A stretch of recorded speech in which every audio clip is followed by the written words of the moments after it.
you are anything but a clueless parent. Anything but. I mean, you are dialed in, and I thought. you and Sam are active parents, engaged with your kids. You had a great relationship with Sam. At 3:30, you had taken a cheeseburger up to his room. How was he? He was fine. Thanks, Dad. I love you. He was playing his computer game with his friends. I could hear them talking back. Nothing unusual, no hint that this would be the last time that I would see my son alive. Okay, and what was the last thing you said to him? I love you, fortunately. And I take some comfort from the fact that he didn't kill himself. The horrible scene that we walked in on, the only thing that could have been worse is if it had been intentional. He would have never, like the last thing he wanted to do was die, this kid. He had so many dreams and plans.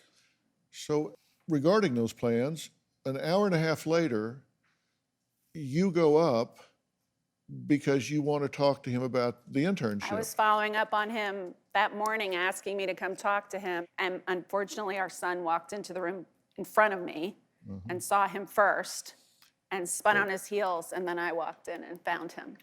Take me through the moment that you walked through that door. Well, my son spun on his heels, slammed the door behind him, and said, "Sammy's on the floor."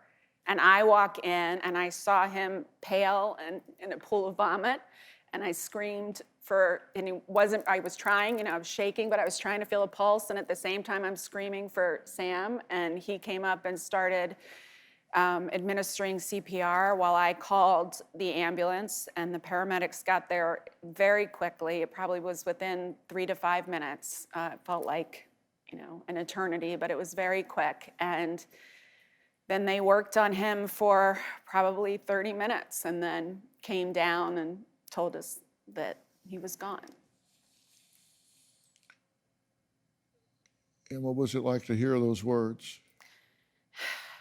I don't really remember, but I remember hearing it. I don't remember doing this, but evidently, according to my husband and my son, I screamed for a long time.